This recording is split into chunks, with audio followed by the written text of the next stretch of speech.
ચૂંટણીના વાતાવરણે હવે ગરમાવો લાવી દીધો છે ત્યારે ચંચળ ન્યૂઝના સ્ટુડિયોમાં ગ્રુપ એડિટર સંજય ઉપાધ્યાય સાથે ભાજપના પ્રવક્તા ઘનશ્યામ ઠક્કર અને કોંગ્રેસના પ્રવક્તા રવિન્દ્ર ત્રવાડીએ વાતચીત કરીને ઉમેદવારોની પસંદગી અંગે ચર્ચા કરી હતી।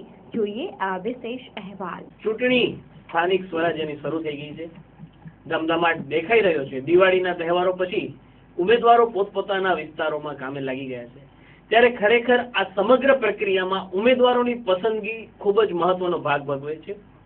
ભાજપ અને કોંગ્રેસ બંને આ મુદ્દે આ વખતે ખાસ કરીને ભુજ સુધરાઈની વાત કરીએ તો ખૂબ જ મહેનત કરી છે અને આ સમગ્ર બાબતો અંગે ખાસ કરીને શું ખ્યાલ રાખ્યો છે ઉમેદવારોની પસંદગીમાં એ અંગે ચર્ચા કરવા માટે અમારી સાથે સ્ટુડિયોમાં આજે ઉપસ્થિત છે કચ્છ જિલ્લા ભાજપના મીડિયા પ્રવક્તા શ્રી ઘનશ્યામભાઈ ઠક્કર। ઘનશ્યામભાઈ સાથે છે કોંગ્રેસના પ્રવક્તા રવિભાઈ ત્રવાડી। રવિભાઈ, આપનું સ્વાગત છે। સૌપ્રથમ પ્રશ્નોની શરૂઆત કરીએ ઘનશ્યામભાઈથી। ઘનશ્યામભાઈ, નો રિપીટ થિયરી ભુજ સુધરાઈમાં 20 વર્ષોથી જે કાઉન્સિલરો હતા, તમે પણ કાઉન્સિલર હતા, શા માટે નો રિપીટ થિયરી લાવવાની જરૂર પડી? નવા લોકોને ચૂંટણી લડવાનો ચાન્સ મળે। મારી જો વાત કરો તો મેં ચૂંટણી લડવાની અગાઉથી જાહેરાત કરી હું ચૂંટણી નહીં લડું। નવા લોકો આવે, ફ્રેશ ચહેરાઓ આવે અને ભુજની પ્રજાની સેવા કરી શકે, એની અંદર અમે બીજું પણ એક વિચાર્યું હતું કે ભણેલા ગણેલા ચહેરાઓ આજે અમારી સાથે એન્જિનિયર લડી રહ્યા છે, ડોક્ટરો લડી રહ્યા છે, ક્યાંક વકીલ પણ અમારી સાથે લડી રહ્યા છે, એટલે ફ્રેશ ચહેરાઓ ભુજને આપવા માટે અને જે લોકો પાર્ટીમાં અમારા સૈનિક થઈને વર્ષોથી કામ કરતા હતા એમનો પણ ક્યારેક વારો આવે એના માટે આ વસ્તુ અપનાવવામાં આવી છે। નહીં પણ ઘનશ્યામભાઈ, આખી પેનલ નવી લઈ આવ્યા તો એનાથી નથી લાગતું કે સુધરાઈનું જે અત્યારે તમે લોકો હતા ત્યારે મુશ્કેલ પડતું હતું, તમે ફરિયાદ કરતા હતા કે ઓ કર્મચારી નથી માનતો ને ઓલો ફોન સ્વિચ ઓફ રાખે છે, તો આ નવા યુવાનો આ બધું મેનેજ કરી શકશે લાગે છે તમને? અમે પણ જયારે નગરપાલિકામાં ગયા ત્યારે નવા ચહેરા તરીકે ગયા હતા અને અમે પણ કામ કર્યો છે। અમને વિશ્વાસ છે કે આ નવી ટીમ જેમ કે ગાંધીધામની અંદર ગઈ વખતે ભારતીય જનતા પાર્ટીએ બધા ફ્રેશ ચહેરાઓ આપ્યા હતા અને ગાંધીધામની જનતાએ એને સ્વીકાર્યા હતા, આ વખતે ભુજમાં સ્વીકારશે અને વહીવટ સરળતાથી હાલશે એનો પૂરેપૂરો વિશ્વાસ છે। રવિભાઈ, કોંગ્રેસની આ વખતે પ્રથમ વખત એવું થયું ખૂબ જ સારી રીતે કે કોંગ્રેસે તમામ વોર્ડ ઉપર ઉમેદવારો મજબૂત રાખ્યા, એક પણ ફોર્મ પાછું નથી ખેંચાણું। શું કાળજી રાખી છે ઉમેદવારો પસંદ કરવામાં આ વખતે? ઉમેદવારો પસંદ કરવામાં અમે આ વખતે એટલી ખાસ કાળજી રાખી હતી કે લોકોની અંદર એમના ચહેરાઓ જાણીતા હોય, કોઈને કોઈ મહિલા સંસ્થાઓ અથવા યુવાન સંસ્થાઓ સાથે એ ચહેરાઓ સંકળાયેલા હોય અને સમાજની અંદર એક સારી છાપ ધરાવતા હોય એવા ચહેરાઓને અમે આ વખતે ભુજ નગરપાલિકામાં કોંગ્રેસ પક્ષના ઉમેદવાર બનાવ્યા છે।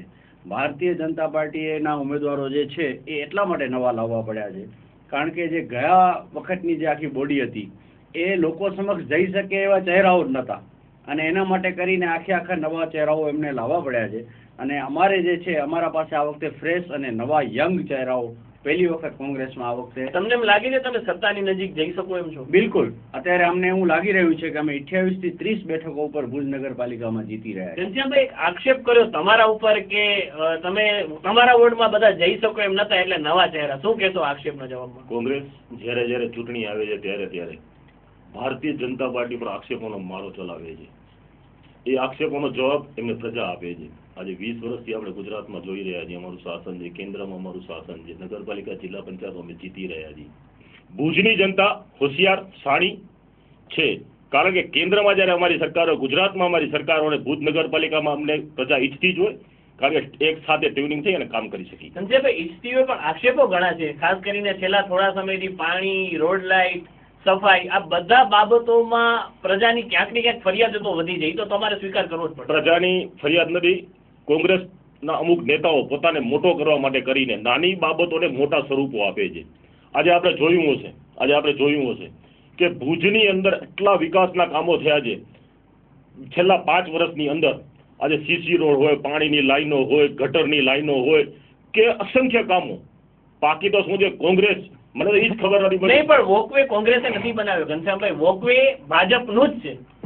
વોકવેની તમે વાત કરું તો કોંગ્રેસે વોકવેનો ભ્રષ્ટાચાર કહે છે, કા કોંગ્રેસ આ બાબતે કોર્ટમાં નથી ગઈ? શું કોંગ્રેસને કોર્ટમાં જવું જોઈએ ને? કોર્ટના દરવાજા તો ખુલ્લા છે।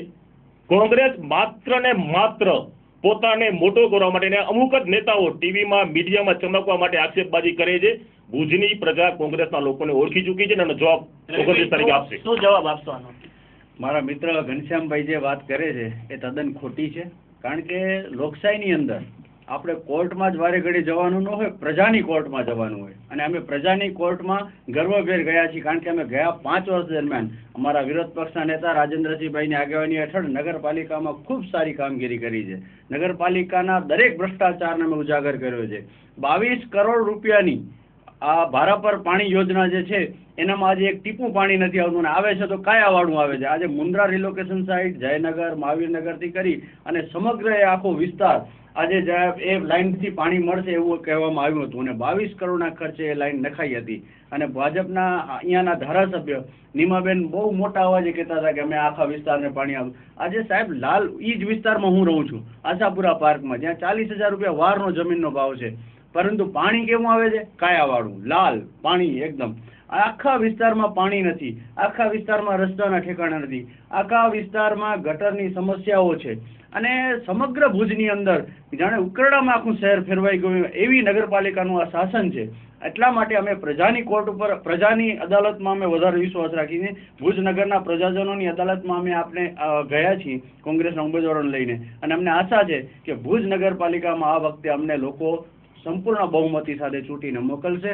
અને અમે કોલ પણ આપીએ છીએ કે જો અમારી નગરપાલિકામાં શાસન આવશે તો સારામાં સારા રસ્તા, સારામાં પાણીની વ્યવસ્થા, ગટર વ્યવસ્થા, કમસે કમ લોકો અહીંયા સારી રીતે રહી શકે, લોકોનું જીવન સુખાકારી બને, એ માટેની અમે પૂરી તકેદારી રાખશું. પસંદગીની ઘનશ્યામભાઈ જયારે વાત આવે છે, ઘનશ્યામભાઈ, ખુદ ભાજપના જૂના કાર્યકરો, હોદ્દેદારો મેં પણ જોયા છે ફિલ્ડમાં, આપણે સાથે હોય છે કે વર્ષો સુધી મહેનત કરી, એમણે એક સાથે રાજીનામા ફેંકી દેવા પડ્યા કે ભાઈ આ વખતે કદાચ ટિકિટ નથી મળી મોટા માથાઓને, તો એમના સગાવાલાઓને ટિકિટ આપી છે, અમારી અવગણના થઈ. આપના માધ્યમ દ્વારા હું કહું છું કે એ લોકોએ ભાજપના પ્રાથમિક સભ્ય પદેથી રાજીનામા નથી આપ્યા, માત્ર હોદ્દાઓ પરથી રાજીનામા આપ્યા છે. એટલે હું રવિભાઈને પૂછવા માંગુ છું, અમારા ઉમેદવાર બદલવાની વાત કરે છે. શહેર કોંગ્રેસના પ્રમુખ યાકુબભાઈ ખત્રી વોર્ડ નંબર 1 ના ઉમેદવાર બની ચૂક્યા હતા, ઓફિશિયલી જાહેરાત બાકી હતી, અને એની ઉમેદવાર શા માટે બદલાવા પડ્યા? આજે લોકો કોંગ્રેસને પૂછવા માંગે તમે વિરોધ કર્યો, તમે વિરોધ પક્ષ તરીકે વિરોધ પક્ષની ભૂમિકા બજાવી, પણ તમે એમાં શું ઉકાળ્યું?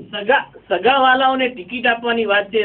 મોદી સાહેબ કે જે સોનિયા ગાંધી ઉપર આક્ષેપ કરતા હોય કે સગાવાલાઓને ટિકિટ નહીં, સગાવાલાઓ વાદ હાલે જ કોંગ્રેસમાં, તો શું ભુજ સુધરાઈમાં સગાવાલા વાદ નથી હલાવ્યો? તમે કોંગ્રેસે નથી હલાવ્યો, કોંગ્રેસે નથી હલાવ્યો. કોંગ્રેસે દીધી છે વોર્ડ નંબર 1 માં કોંગ્રેસના નેતાના પુત્રને ટિકિટ. આજે એક તમને કહી દઉં કે રાજકારણમાં બેઠા હોઈએ તો ક્યારેક સમાજવાદ આવે, ક્યારેક દીકરાવાદ આવે, ક્યારેક પરિવારવાદ આવે, તો એને સ્વીકારવું જોઈએ. રાજકારણ હલાવી છે, ભજન મંડળી હલાવવા નથી બેઠા. આજે કોંગ્રેસની તમને વાત કરું તો હું દાવા સાથે કહું છું, કોંગ્રેસનો એક પણ ઉમેદવાર ભુજની અંદર હજી સુધી પ્રચારમાં પેનલ ટુ પેનલ નથી નીકળ્યો. અને એક આક્ષેપ કરું છું કે કોંગ્રેસના ઉમેદવારો પોતા માટે સિંગલ મત માંગતા થઈ ગયા છે. પેનલ ટુ પેનલ મને એક આપજો. હા, મારી પાસે આક્ષેપ નહીં, મારી પાસે પુરાવો છે. રવિભાઈ, ગંભીર આક્ષેપ થઈ રહ્યો છે કે કોંગ્રેસના ઉમેદવારોમાં સંપ નથી. આ મારા મિત્ર ઘનશ્યામભાઈ નો આક્ષેપ છે ને તદ્દન પાયાવિહોણો છે, કારણ કે ભુજ નગરપાલિકામાં ભાજપને પોતાની હાર દેખાઈ ગઈ છે, અને એટલા માટે આવા આક્ષેપો કરે છે. બીજું, નંબર 2, કે આ જે વાત કરે છે કે ફલાણાભાઈની કે ઢીકડાભાઈની, હું એમને કહેવા માંગુ છું, જે રીતના બિહારમાં એમના રાષ્ટ્રીય નેતાઓએ કર્યું એવું અહીંયા ભુજમાં કરવા માંગે છે. હિન્દુ મુસ્લિમ વચ્ચે બાગલા પડાવીને પણ નગરપાલિકા જીતો, કારણ કે રોટલો ને ઓટલો અમારો નગરપાલિકા નથી. કોંગ્રેસના ઉમેદવારો માટે રોટલો ને ઓટલો નગરપાલિકા નથી. આ જે જૂના કાઉન્સિલરો બધા જે હતા ભાજપના, એ લોકોએ નગરપાલિકાને બિઝનેસ સેન્ટર બનાવી નાખ્યું હતું. મારો સ્પષ્ટ આક્ષેપ છે એમની સામે પણ, બધા ભાજપ સામે, કે આ રીતનું ભુજની અંદર હિન્દુ મુસ્લિમના બાગલા ન પાડો. કોઈ એક માણસને જે વિસ્તારમાં બહુમતી હોય એને ત્યાં ટિકિટ મળી હોય, એ સક્ષમ ઉમેદવાર હોય તો એને લડવાનું હોય. પાર્ટીમાં કોને ટિકિટ આપી ને કોને ના આપી એ પાર્ટીનો અબાધિત તમારી પાર્ટીમાં કોને ટિકિટ આપી ન આપી એના વિશે અમે બોલતા નથી, તો અમારી પાર્ટીમાં અમે કોને ટિકિટ આપી છે એ વિશે તમારે બોલવાનો અધિકાર નથી. તમે ઉમેદવારોની પસંદગીની જે વાત થાય છે, ગુણવત્તાની વાત થાય છે, કદાચ કોઈ કારણોસર જે તે ઉમેદવારો, આપણામાં બી થયું છે કે જિલ્લા પંચાયત લડવાના હતા, એ ઉમેદવારોને કદાચ સુધરાઈમાં મોકલાય, પાર્ટીનું ડિસિઝન છે કે ભાઈ છેલ્લી ઘડીએ ફેરફાર થાય, આ થાય. હવે વાત આવે છે ગુણવત્તાની. આખું યુથ ભાજપ જયારે લાવી રહ્યું છે, શું લાગે છે એમને, શું ગાઈડન્સ અત્યારે આપવામાં આવ્યું છે ઇલેક્શનને લઈને? કઈ રીતે આખું તમે પ્લાનિંગ કરી રહ્યા છો? ભારતીય જનતા પાર્ટીના ઉમેદવારો ભુજ શહેરની અંદર પોતાની પેનલની સાથે અત્યારે 50% પોતાના પેમ્પલેટ સાથેનો વિસ્તાર પૂરો કરી ચૂક્યા છે. આના પછીના તબક્કામાં જે વિસ્તાર બાકી છે, વિસ્તારમાં પેમ્પલેટ, ત્યારબાદ સ્લીપોનું વિતરણ અને ઘર ડોર ટુ ડોર ઉમેદવાર જાય, એના કાર્યકરો નહીં. પાર્ટીએ સ્પષ્ટ ભાષામાં સૂચના આપી છે કે અમારા પર ખોટો એવો આક્ષેપ કરવામાં આવે કે અમે અમારા વિસ્તારમાં જઈ શકતા, અને જે વિસ્તારમાં પૂર્વ કાઉન્સિલરો હતા એ એમની સાથે રહે અને એમની વિસ્તાર સાથે જઈને લોકોને ઓળખાણ કરાવી એમને મળાવે. એટલે અમારા પર જે આક્ષેપ છે કે અમે વિસ્તારમાં જઈ શકતા નથી, વાત તદ્દન ખોટી છે. રવિભાઈ, કોંગ્રેસના ઉમેદવારો આ વખતે બધા અડીખમ ઉભા છે, પ્રચાર શરૂ થઈ ગયો છે. શું તમે કોઈ પ્લાનિંગ કર્યું છે ખાસ કરીને લોકો સમક્ષ જઈ રહ્યા છો? હા, એ ડોર ટુ ડોરની જે વાત કરી એ ખરેખર તો કોંગ્રેસની વિચારધારા છે.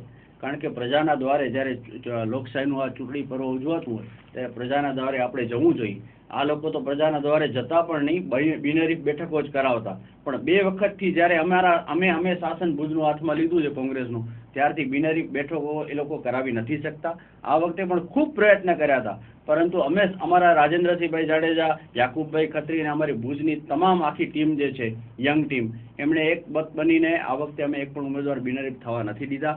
અને અમારા ઉમેદવાર પેનલ ટુ પેનલ, આજે દરેક બોર્ડની અંદર આજે તમે જાઓ, હું તમને તમારા ઓન કેમેરા તમને હું ચેલેન્જ આપું છું કે આજના દિવસે તમે દરેક બોર્ડમાં જાઓ, અમારા દરેક આખી પેનલ ટુ પેનલ તમામ કાર્યકરો સાથે અત્યારે લોકોના ડોર ટુ ડોર જઈ રહ્યા છે. અને અમારે માત્ર ડોર ટુ ડોર જઈને એટલું જ કહેવાનું છે કે ભાઈ તમે આ 20, 25, 30 વર્ષથી આ ભાજપનું શાસન નગરપાલિકામાં ચાલે છે અને વિકાસની બહુ મોટી વાતો કરવામાં આવે, દર વખતે એક જ વાત કહેવામાં આવે, અસંખ્ય કામો થયા છે, અસંખ્ય કામો. ભાઈ અસંખ્ય કામો કયા થયા છે તમે બતાવો તો. મારા મિત્રને કહેવા માંગીશ કે બિનહરીફ વાળી વાત બંધ કરો. ગયા વખતે 10મા વોર્ડની સીટ અમને બિનહરીફ કેમ મળી છે? તમારા ઉમેદવારનો ફોર્મ રદ થયો છો, તમે બધો જાણો છો. કોંગ્રેસની પોલ કેમેરા તમે ખુલી ન મુકાવો. તમે ફોર્મમાં અધુરાશ મૂકી હતી, ચાઈને મૂકવામાં આવી હતી ને અમને સીટ બિનહરીફ મળી છે. ગયા વખતે અમે કોઈ સીટ બિનહરીફ અમે નથી કરાવી કે ભાઈ ફોર્મ પરત ખેંચો. બીજું, અમે ચૂંટણી જંગમાં ઉતર્યા છીએ, અમે લડવા માંગીએ છીએ. અમે ખેલદિલીપૂર્વક ચૂંટણી જંગમાં ગયા છીએ અને વિશ્વાસ સાથે કહું છું કે ભારતીય જનતા પાર્ટી 2/3 બહુમતીથી ભુજ નગરપાલિકાનું કબજે. બીજું એક ફેક્ટર મને દેખાય છે, પાટીદાર આંદોલન ગુજરાતમાં અસર કરે છે 6 જિલ્લાઓમાં.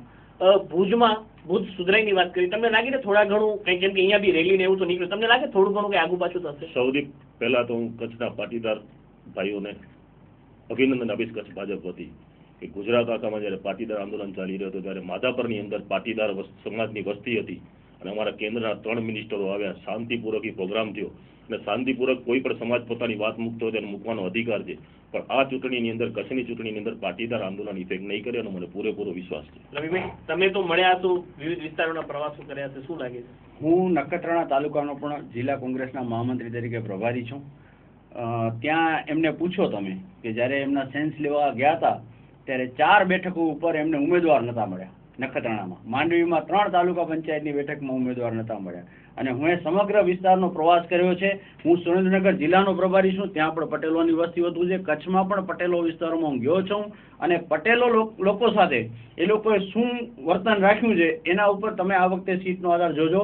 અમે પટેલ વિસ્તારોની બધી જ સીટો કોંગ્રેસ જીતી રહી છે. હું તમને દાવા સાથે કહું છું કે કચ્છના પટેલો અત્યારે 100% કોંગ્રેસની સાથે છે. અને શા માટે ન હોય? કારણ કે એ લોકોએ પટેલોએ ખોબે ખોબા ભરીને ભાજપને મત આપ્યા, ખોબે ખોબા ભરીને નાણાં આપ્યા, છતાં પણ એ લોકોની સાથે જે વ્યવહાર ભાજપ દ્વારા કરવામાં આવ્યો છે, હાર્દિક પટેલ દિવાળીના પણ બિચારો જેલમાં બેઠો હોય અને એવું તો એનું કયું ત્રાસવાદીનું કામ કર્યું હતું કે એને પર રાજદ્રોહ અને રાષ્ટ્રદ્રોહના ગુના લગાડવામાં આવે? માત્ર પટેલ એનો ગુનો છે? સંજયભાઈ, હું તમને એક વાત કહેવા માંગીશ કે અમને પટેલ ઉમેદવારો નથી મળતા. રવિભાઈને કહીશ કે થોડીક પોતાની મગજ શક્તિ જોઈએ અને ભારતીય જનતા પાર્ટીએ જે લિસ્ટ રજૂ કર્યો છે એમાં જોઈ લે અમે કેટલા પટેલ આગેવાનો ટિકિટ આપી દે. અસર કરશે કે નહીં એ હવે જોશું. ઘનશ્યામભાઈ, છેલ્લો પ્રશ્ન આપ બંનેને, જે રીતે ઉમેદવારો જાહેર થયા, પ્રચાર ચાલુ છે, તમે કેટલી બેઠકો ઉપર જીતનો દાવો અત્યારે ભારતીય જનતા પાર્ટી 2/3 બહુમતીથી ભુજ નગરપાલિકા જીતી રહી છે. કચ્છની 4 નગરપાલિકા અમે જીતીએ છીએ, 10 તાલુકા પંચાયત જીતીએ છીએ અને જિલ્લા પંચાયત અમે જીતીએ છીએ. કોંગ્રેસ મુક્ત કચ્છ બનાવશું અને પૂરેપૂરો વિશ્વાસ છે કારણ કે કચ્છની જનતા અમારી સાથે છે. રવિભાઈ, તમે પણ જિલ્લાના છો પ્રવક્તા, આમની વિચારસરણી છે ને એ કોંગ્રેસ મુક્ત, પાટીદાર મુક્ત, ફલાણા મુક્ત. પાટીદાર મુક્ત બોલે છે, પાટીદાર મુક્ત બોલે છે. હું તો કોંગ્રેસ મુક્ત બોલું છું. પાટીદાર મુક્ત બોલે છે, અમે મુક્ત નહીં બોલતા. કેટલી બેઠકો કોંગ્રેસની વાત કરું તો હિન્દુ મુસલમાન બોલે. અમે આ દેશ અને આ રાજ્ય કોંગ્રેસની વાત કરું તો હિન્દુ મુસલમાન બોલે. કોંગ્રેસની વાત તો પાટીદાર. કોંગ્રેસનો ધંધો છે સમાજને ઉશ્કેરો અને સમાજના મત મેળવો. અમે આ દેશ ઉપર 40 વર્ષથી વધુ શાસન કર્યું હતું. ત્યારે પણ ભાજપ મુક્ત ભારત બનાવવાની અમે વાત નથી તમે કરી શકો એમ નહોતા. સંસ્કૃતિ જ નથી અમારી, આ સંસ્કૃતિ નથી. કોંગ્રેસની સંસ્કૃતિ શું છે તમામ બધા જાણે છે. ભાજપની સંસ્કૃતિ શું છે તમામ બધા જાણે છે. વર્ગને હિન્દુ મુસ્લિમ ભાઈઓ ભાઈ હિન્દુ મુસ્લિમ ભાઈઓ એક શબ્દ નથી બોલ્યા, પાટીદારનો મેં એક શબ્દ નથી બોલ્યા. સમાજ વેચો અને રાજ કરો, કોંગ્રેસનો જૂનો ધંધો છે. અને આ ભુજ શહેરનો વિકાસ કરો. અમે રાષ્ટ્રીય વાતો નહીં કરી આજે. તમે રાષ્ટ્રીય વાતો કરી ચૂક્યા છો. ના. કેમેરા સામે કરી ચૂક્યા છો.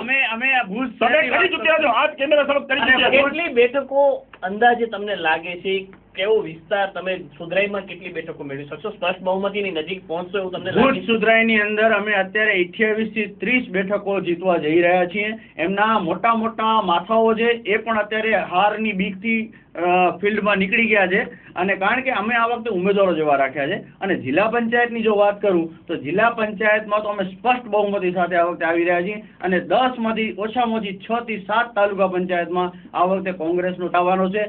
આજની ચર્ચામાં ખાસ તો ઉમેદવારોની પસંદગીમાં બંને મુખ્ય પક્ષો એ શું કાળજી રાખે એની ચર્ચા કરી. ચૂંટણીને સંદર્ભમાં જે નાની મોટી બાબતો હતી, બંને પક્ષોએ પોતપોતાના મુદ્દાઓ રજૂ કર્યા. કયા મુદ્દાઓ અસર કરશે, નહીં કરે, આખરે તો મતદારોએ જ મતદાન કરવાનું છે, નિર્ણય કરવાનો છે. આ સ્થાનેથી અપીલ એટલી કે મતદાન અચૂક કરશો. કચ્છની જનતાને હું અપીલ કરું છું, 100% મતદાન કરો, મતદાનના પર્વમાં ભાગ લ્યો અને આ ઉત્સાહ આ વધારો. મુદ્દે બંને હા પાડશે. આ લોકશાહીનું પર્વ છે અને આપણે સૌ કચ્છવાસીઓ, ભુજવાસીઓ, ભુજનગરના વાસીઓ સૌ સાથે મળી અને આપણા મત અધિકારનો ઉપયોગ આ વખતે ચોક્કસ કરી એવી આપ સૌને અપીલ છે. નમસ્તે. ઘનશ્યામભાઈ, રવિભાઈ અમારા સ્ટુડિયોમાં આવ્યા. સંજયભાઈ ખૂબ ખૂબ આભાર તમારો. આભાર. ખૂબ ખૂબ આભાર.